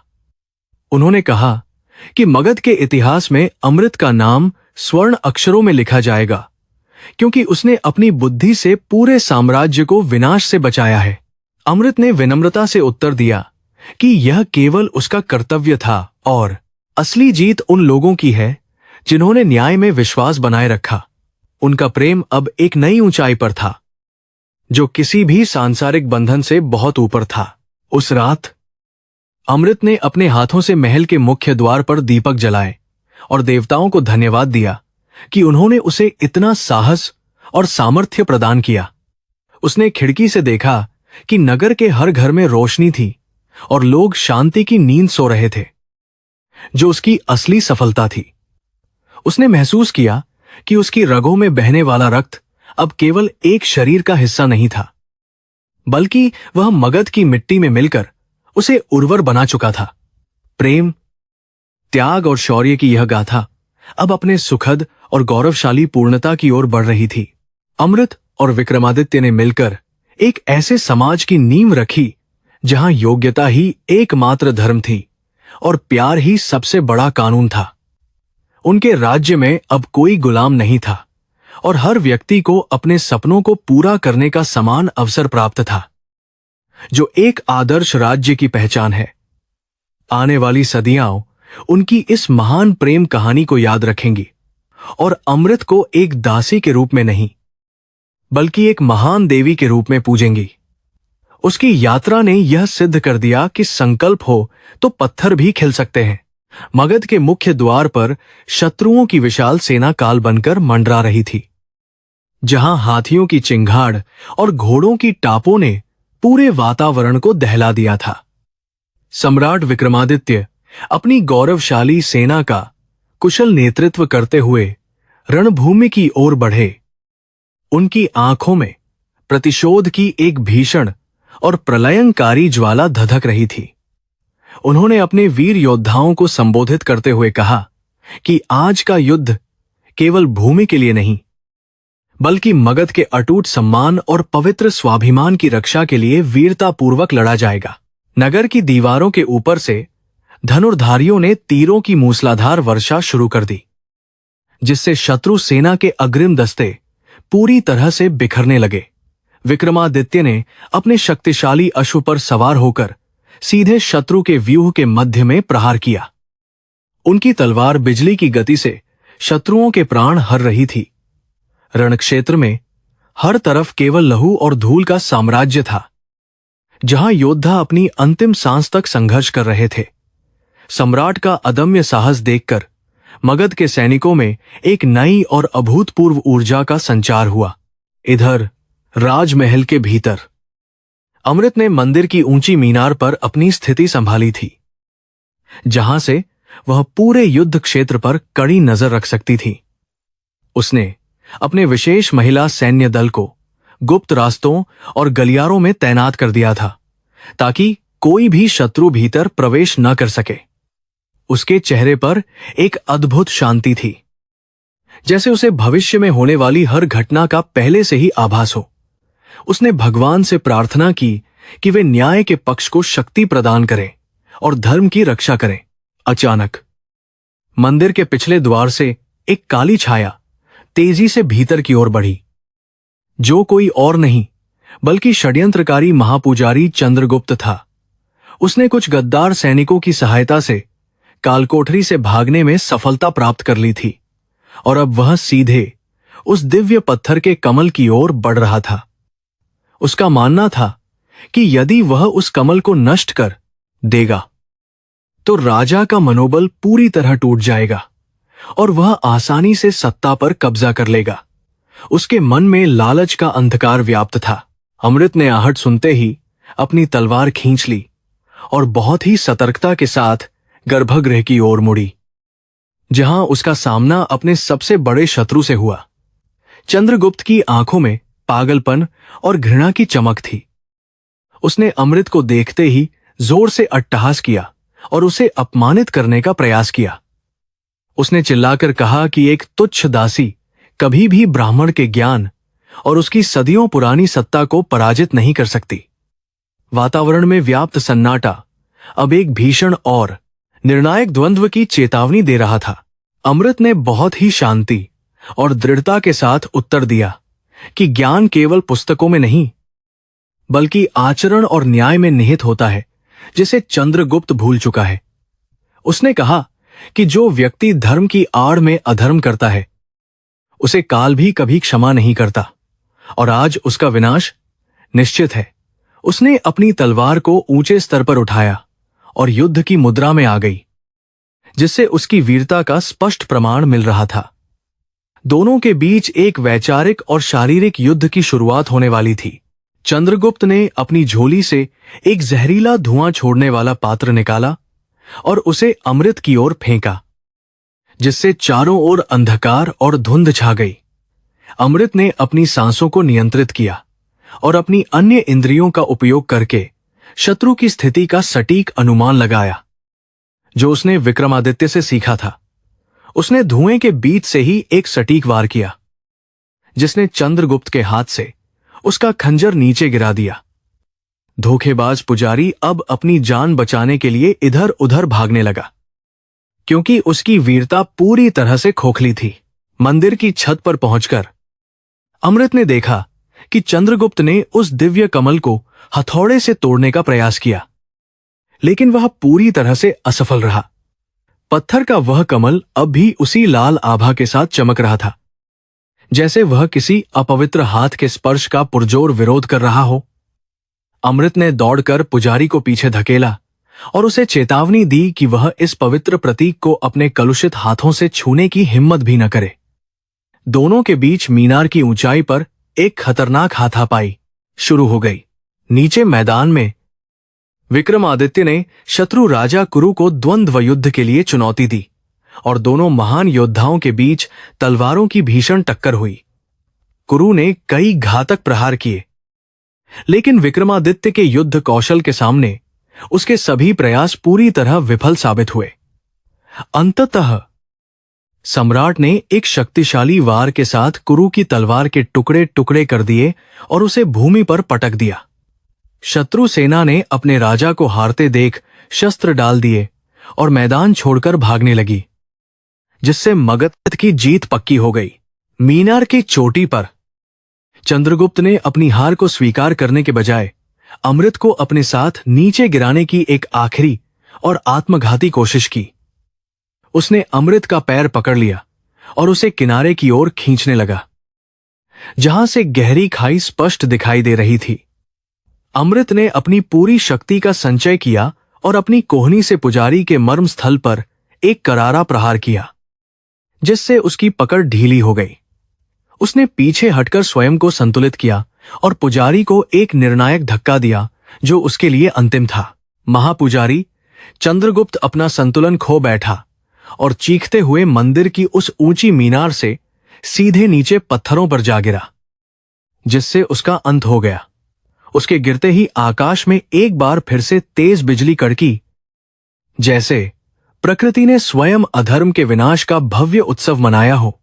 अमृत ने लंबी सांस ली और नीचे देखा, जहां उसकी सेना विजय का उद्घोष कर रही थी और शत्रु भाग रहे थे। उसकी आंखों में संतोष के आंसू थे, क्योंकि उसने अंततः अपने अपमान और राज्य के संकट का बदला ले लिया था। विजयी विक्रमादित्य ने जब मंदिर की ओर देखा, तो उन्होंने अमृत को मीनार की चोटी पर सुरक्षित और गौरव के साथ खड़ा पाया, जो उनकी सबसे बड़ी खुशी थी। उन्होंने अपने सैनिकों को विजय का संकेत दिया और तेजी से मंदिर की सीढ़ियों की ओर दौड़ पड़े, ताकि वे अपनी प्रिय को अपनी बाहों में भर सकें। उनके पीछे पूरी सेना साम्राज्ञी अमृत की जय के नारे लगा रही थी, जो अब पूरे राज्य की सर्वमान्य नेता बन चुकी थी।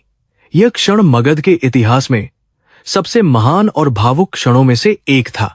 महल के भीतर उत्सव का माहौल छा गया और रानियों ने अमृत का स्वागत आरती और फूलों की वर्षा के साथ किया, जो पहले उसका विरोध करती थीं। राजमाता सुलक्षणा ने स्वयं आगे बढ़कर अमृत के माथे पर विजय का तिलक लगाया और उसे अपनी सगी पुत्री की तरह गले से लगा लिया। उन्होंने स्वीकार किया कि अमृत ने न केवल युद्ध जीता है, बल्कि उन्होंने मगध के हर नागरिक का हृदय भी पूरी तरह जीत लिया है।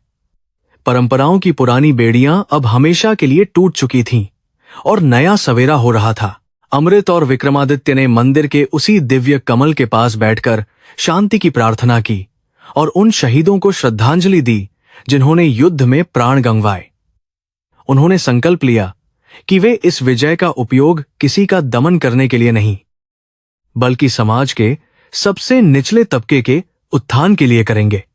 सम्राट ने महसूस किया कि उनकी शक्ति का असली स्रोत उनकी भुजाओं में नहीं, बल्कि अमृत के प्रेम और उसकी पवित्रता में छिपा हुआ है। उन दोनों का भविष्य अब स्वर्ण अक्षरों में लिखे जाने वाले इतिहास की ओर बढ़ रहा था। जैसे जैसे रात गहराई, नगर के हर कोने में दीप प्रज्वलित किए गए और लोगों ने अपने घरों के बाहर खुशहाली के रंगोली सजाई ताकि जीत का जश्न मनाया जा सके। मगध अब केवल एक सैन्य शक्ति नहीं था, बल्कि वह एक न्यायपूर्ण और प्रगतिशील समाज का जीवंत उदाहरण बन चुका था, जिसे दुनिया देख रही थी। अमृत ने अपनी खिड़की से उन टिमटिमाते दियों को देखा और उसे लगा कि उसकी बरसों की तपस्या और बलिदान का फल उसे अंततः मिल गया है। शांति की सुगंध अब चारों दिशाओं में फैल रही थी। युद्ध के बाद के दिनों में अमृत ने व्यक्तिगत रूप से उन परिवारों की सहायता की जिन्होंने इस संघर्ष में अपने अपनों को हमेशा के लिए खो दिया था। उसने उनके लिए राजकीय आवास और पेंशन की व्यवस्था की ताकि उन्हें कभी भी भविष्य में किसी के सामने हाथ न फैलाना पड़े। उसकी इस दयालुता ने लोगों के मन में उसके प्रति भक्ति की भावना को और भी अधिक गहरा कर दिया, जिससे वह वास्तव में एक देवी बन गई। विक्रमादित्य ने उसे देखते हुए सोचा कि वे कितने भाग्यशाली हैं जिन्हें ऐसी जीवन संगिनी मिली है। सम्राट ने आदेश दिया कि मंदिर की मीनार पर जहां से पुजारी गिरा था, वहां एक विजय स्तंभ बनाया जाए जो आने वाली पीढ़ियों को सत्य की शक्ति याद दिलाएगा। उन्होंने यह भी सुनिश्चित किया कि अमृत द्वारा बनाई गई नई शासन प्रणालियों को पूरे राज्य में कठोरता और ईमानदारी के साथ लागू किया जाए। मगध की सीमाएं अब सुरक्षित थीं और वहां के लोग अब बिना किसी भय के अपनी खेती और व्यापार में पूरी तरह से मग्न थे।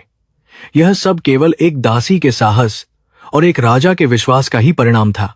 अमृत ने एक शाम सम्राट से कहा कि असली स्वतंत्रता केवल बाहरी शत्रुओं से नहीं, बल्कि हमारे भीतर छिपे अज्ञान और स्वार्थ से भी होनी चाहिए। उसने राज्य में विद्यालयों और ज्ञान केंद्रों की स्थापना का प्रस्ताव रखा, जहां हर वर्ग के बच्चों को शिक्षा प्राप्त करने का समान अधिकार हो। सम्राट ने इस क्रांतिकारी विचार का पूरी तरह समर्थन किया और इसे लागू करने के लिए राजकीय कोष से पर्याप्त धन की स्वीकृति तुरंत प्रदान कर दी। मगध अब शिक्षा और संस्कृति का एक महान केंद्र बनने की दिशा में तेजी से अग्रसर था। राज दरबार में अब उन पुराने और चापलूस मंत्रियों की जगह योग्य और ईमानदार युवाओं को स्थान दिया गया जो राज्य के विकास के लिए समर्पित थे। अमृत ने स्वयं उनकी चयन प्रक्रिया का निरीक्षण किया और यह सुनिश्चित किया कि किसी के साथ भी जाति या वर्ग के आधार पर भेदभाव न हो। इस नए प्रशासन ने राज्य की कार्यप्रणाली में एक अद्भुत गति और पारदर्शिता ला दी, जिससे जनता का विश्वास सरकार में और भी मजबूत हो गया। भ्रष्टाचार की जड़ें अब पूरी तरह से समाप्त हो चुकी थीं और न्याय सर्वोपरि था। एक दिन जब अमृत और विक्रमादित्य अपने रथ पर सवार होकर राज्य के ग्रामीण क्षेत्रों का दौरा कर रहे थे, तो उन्होंने देखा कि खेतों में भरपूर फसल लहलहा रही थी। किसान महिलाएं लोकगीत गाते हुए अनाज की कटाई कर रही थीं और बच्चे बिना किसी चिंता के गलियों में खेल रहे थे, जो खुशहाली का संकेत था। अमृत की आंखों में एक चमक आ गई जब उसने देखा कि सिंचाई की नई प्रणाली से अब पानी हर अंतिम खेत तक पहुंच रहा था। यह दृश्य उस सूखे कमल के खिलने से भी अधिक सुंदर और सुकून देने वाला था। सम्राट ने रथ रुकवाया और एक बूढ़े किसान के पास जाकर उसका हालचाल पूछा, जिसने खुशी के आंसू पहुंचते हुए सम्राट और रानी को कोटि कोटि धन्यवाद दिया। उसने कहा कि पहले वे केवल राजा के नाम से डरते थे, लेकिन अब वे उसे अपने रक्षक और पिता के रूप में देखते हैं, जो हमेशा उनके साथ है। अमृत ने उस किसान की पत्नी को प्रेम से गले लगाया और उसे आश्वस्त किया कि जब तक वे जीवित हैं, मगध में कोई भी भूखा नहीं सोएगा। यह आत्मीयता ही उनके शासन की सबसे बड़ी और अटूट पूंजी बन गई थी। महल वापस लौटते समय विक्रमादित्य ने अमृत का हाथ अपने हाथ में लिया और बहुत ही भावुक स्वर में कहा कि वे आज जो कुछ भी हैं, वह केवल उसकी वजह से है। उन्होंने स्वीकार किया कि यदि उस दिन मंदिर में अमृत ने अपना रक्त न बहाया होता, तो आज वे एक सूखे और नष्ट हो चुके राज्य के राजा होते। अमृत ने उत्तर दिया कि प्यार और त्याग ही वह शक्ति है जो मृत प्राय चीजों में भी प्राण फूंक सकती है, और उन्होंने केवल अपना धर्म निभाया था। उनका अटूट विश्वास अब एक मिसाल बन चुका था। शत्रु राज्यों के राजा अब मगध के साथ संधि करने और मित्रता बढ़ाने के लिए अपने दूत भेज रहे थे, क्योंकि वे जानते थे कि अब मगध को हराना असंभव है। मगध की सैन्य शक्ति और उसकी नैतिक उच्चता ने उसे पूरे आर्यावर्त का सबसे प्रभावशाली और सम्मानित राज्य बना दिया था, जिसे सभी सम्मान से देखते थे। अमृत ने इन संधियों की शर्तों को बहुत ही सूझबूझ के साथ तैयार किया, ताकि मगध के व्यापारिक हितों की रक्षा हो सके और शांति बनी रहे। उसकी रणनीतिक समझ ने युद्ध के बिना ही कई बड़ी जीतें हासिल कर ली थीं। एक शांत पूर्णिमा की रात अमृत और विक्रमादित्य मंदिर की उसी सीढ़ी पर बैठे थे जहां उनकी पहली मुलाकात हुई थी, और वे पुरानी यादों में पूरी तरह खो गए थे। उन्होंने आकाश में चमकते चंद्रमा और तारों को देखा और महसूस किया कि जीवन का चक्र कितना अद्भुत और अप्रत्याशित है, जो हमें कहीं से कहीं पहुंचा देता है। अमृत ने उस स्थान को छुआ जहां उसने अपना रक्त चढ़ाया था, और उसने देखा कि वहां अब छोटे छोटे नए कमल के पौधे अपने आप उगाए थे। यह प्रकृति का संकेत था कि नया जीवन हमेशा संघर्षों के बाद ही अंकुरित होता है। सम्राट ने घोषणा की कि अगले महीने एक भव्य समारोह का आयोजन किया जाएगा, जिसमें अमृत को आधिकारिक रूप से मगध की आराध्य देवी के रूप में प्रतिष्ठित किया जाएगा। उन्होंने कहा कि यह सम्मान किसी पद के लिए नहीं, बल्कि उस निस्वार्थ सेवा के लिए है जो अमृत ने बिना किसी स्वार्थ के राज्य के लिए की है। पूरी प्रजा इस खबर से उत्साहित थी, और वे अपने प्रिय रानी के सम्मान में बड़े स्तर पर तैयारियां शुरू कर चुके थे। मगध का कोना कोना अब अमृत के नाम की गूंज और उसकी महिमा के गीतों से पूरी तरह सराबोर था। अमृत ने मन ही मन निश्चय किया कि वह इस नए पद का उपयोग महिलाओं की स्थिति सुधारने और समाज में बराबरी लाने के लिए और भी अधिक प्रभावी ढंग से करेगी। उसने अपने पिछले जीवन के दुखों को अपनी ताकत बना लिया था, और वह नहीं चाहती थी कि कोई भी अन्य लड़की वैसी ही प्रताड़ना झेले जैसी उसने झेली थी। उसके चेहरे पर जो तेज था, वह अब केवल उसकी सुंदरता का नहीं, बल्कि उसके आंतरिक गौरव और पवित्रता का था, जो सबको मोहित करता था। वह वास्तव में एक आधुनिक और न्यायप्रिय समाज की महान निर्माता बन चुकी थी। जैसे जैसे समय बीता, अमृत और विक्रमादित्य का राज्य सुख, शांति और समृद्धि का पर्याय बन गया। जहां न्याय का शासन था और अधर्म के लिए कोई स्थान नहीं बचा था। उनकी प्रेम कहानी केवल एक व्यक्तिगत मिलन नहीं थी, बल्कि यह दो महान आत्माओं का संगम था, जिसने एक पूरे राष्ट्र के भाग्य को हमेशा के लिए बदल दिया।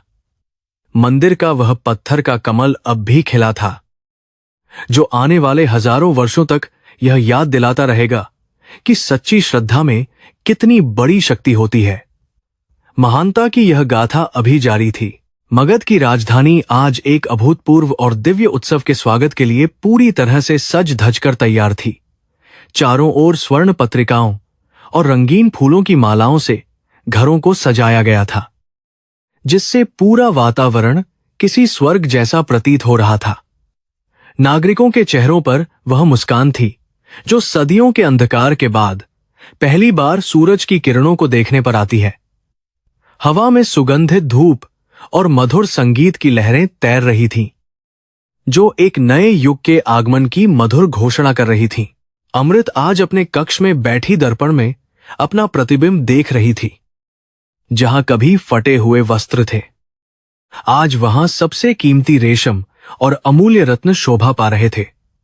उसने अपनी हथेली पर उस पुराने निशान को देखा जो उसने मंदिर में स्वयं बनाया था, और उसे महसूस हुआ कि उस छोटे से घाव ने पूरे साम्राज्य के भाग्य को बदल दिया है। वह अब कोई असहाय दासी नहीं थी, बल्कि एक ऐसी शक्ति बन चुकी थी जिसने अपनी अटूट इच्छा शक्ति से समय की धारा को पूरी तरह मोड़ दिया था। सम्राट विक्रमादित्य अपने राजसी वेश में अत्यंत प्रभावशाली और तेजस्वी लग रहे थे, लेकिन उनकी आंखों में आज युद्ध की अग्नि के बजाय प्रेम और शांति की गहरी शीतलता व्याप्त थी।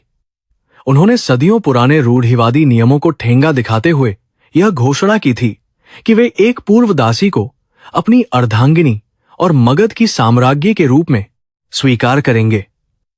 उनके इस साहस ने प्राचीन ब्राह्मणवादी परंपराओं के खोखले दुर्ग को ढा दिया था और समाज को एक नई प्रगतिशील दिशा प्रदान की थी, जो वास्तव में ऐतिहासिक थी। विशाल राज दरबार के मध्य में बने ऊंचे मंच पर पवित्र अग्नि प्रज्वलित की गई थी, जिसके साक्षी बनकर वे दोनों अपने वैवाहिक बंधन को हमेशा के लिए बांधने वाले थे। जब अमृत ने सभा में प्रवेश किया तो सारा दरबार उसके अलौकिक सौंदर्य और गरिमा को देखकर मंत्रमुग्ध हो गया और चारों ओर जयकारों की गूंज उठी।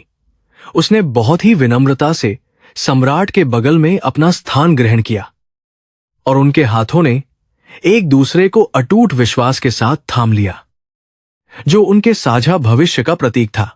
विवाह की रस्में पूरी होने के बाद सम्राट विक्रमादित्य ने अपने हाथों से अमृत के सिर पर मगध का स्वर्ण मुकुट रखा और उसे नारायणी की उपाधि से विभूषित किया। उन्होंने भरे दरबार में यह घोषणा की कि अमृत केवल उनकी पत्नी नहीं है, बल्कि वह इस राज्य की साक्षात देवी है, जिसने अपने रक्त से मिट्टी को उर्वर बनाया है। जनता ने अपनी नई रानी के प्रति जो श्रद्धा और प्रेम दिखाया, वह किसी भी पूर्व राजा या रानी के लिए कभी नहीं देखा गया था। सम्राट ने उसी क्षण एक नए राजकीय आदेश पत्र पर हस्ताक्षर किए, जिसमें राज्य के सभी दासों को पूर्ण स्वतंत्रता देने और उनके मौलिक अधिकारों की रक्षा करने का स्पष्ट प्रावधान था।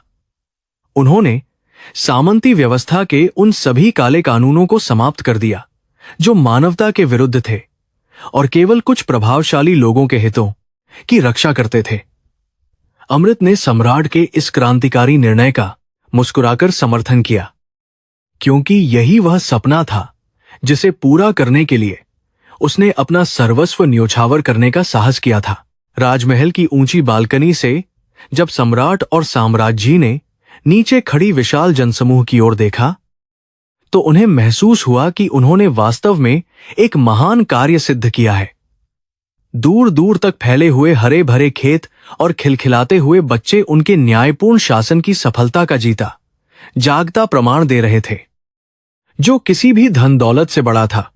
अमृत की आंखों में संतोष के आंसू थे, क्योंकि उसने वह कर दिखाया था जिसे लोग असंभव मानते थे और समाज में समानता स्थापित की थी। पुरानी मंदिर का वह दिव्य पत्थर का कमल अब एक राष्ट्रीय धरोहर बन चुका था, जहां हर साल उस महान बलिदान की स्मृति में एक भव्य मेले का आयोजन किया जाने लगा। लोग वहां आकर उस स्थान को पूजते थे जहां एक दासी के साहस ने ईश्वर को भी प्रकट होने पर विवश कर दिया था। वह कमल अब कभी नहीं मुरझाया, जैसे वह अमृत और विक्रमादित्य के अमर प्रेम और उनकी अटूट न्यायनिष्ठा का एक शाश्वत और जीवंत प्रतीक बन गया हो, जो सबको प्रेरित करता था। जैसे जैसे वर्ष बीतते गए, मगध आर्यावर्त का सबसे समृद्ध और शक्तिशाली ज्ञान केंद्र बन गया, जहां दूर दराज के देशों से विद्वान और विद्यार्थी शिक्षा ग्रहण करने के लिए आने लगे। अमृत ने व्यक्तिगत रूप से कन्या पाठशालाओं की स्थापना की और यह सुनिश्चित किया कि समाज की हर बेटी को अपनी प्रतिभा निखारने का पूरा अवसर प्राप्त हो सके। उसका शासन केवल आर्थिक प्रगति तक सीमित नहीं था, बल्कि उसने लोगों की सोच और उनकी मानसिक चेतना को भी पूरी तरह से विकसित कर दिया था। विक्रमादित्य और अमृत के शासनकाल को मगध का स्वर्ण युग कहा जाने लगा, जहां न कोई भूखा था और न ही कोई अन्याय का शिकार होने के लिए विवश था। उनके प्रेम ने न केवल उनके व्यक्तिगत जीवन को पूर्ण किया, बल्कि उसने एक पूरे राष्ट्र की आत्मा को फिर से जीवित कर दिया था। वे दोनों अक्सर संध्या के समय साधारण वेश में नगर में टहलते थे और लोगों के सुख दुख को करीब से महसूस करते थे, जो उनकी महानता का मुख्य रहस्य था। कहानी के अंत में जब वृद्ध विक्रमादित्य और अमृत गंगा के तट पर खड़े होकर अस्त होते सूर्य को देख रहे थे, तो उन्होंने महसूस किया कि उनका जीवन सफल रहा है। उन्होंने अपनी भावी पीढ़ियों के लिए एक ऐसा समाज छोड़ दिया था जहां केवल कर्म और चरित्र का ही सम्मान होता था, न कि किसी के जन्म का। अमृत ने धीरे से सम्राट का हाथ दबाया और कहा कि त्याग ही वह एकमात्र बीज है जिससे अमृता का फल प्राप्त होता है। और वे मुस्कुराए। उनका यह महान और पवित्र प्रेम सदियों तक लोकगीतों और गाथाओं के माध्यम से जीवित रहा, जो आने वाली पीढ़ियों को यह सिखाता रहा कि न्याय के लिए लड़ना ही सबसे बड़ा धर्म है। एक दासी से देवी बनने का सफर केवल एक व्यक्ति की कहानी नहीं थी, बल्कि यह मानवता की जीत और अंधकार पर प्रकाश की विजय का एक अटूट शंखनाद था। मगध की मिट्टी आज भी अमृत के उस बलिदान की सौंधी महक को अपने भीतर संजोए हुए है, जो प्रेम की शक्ति है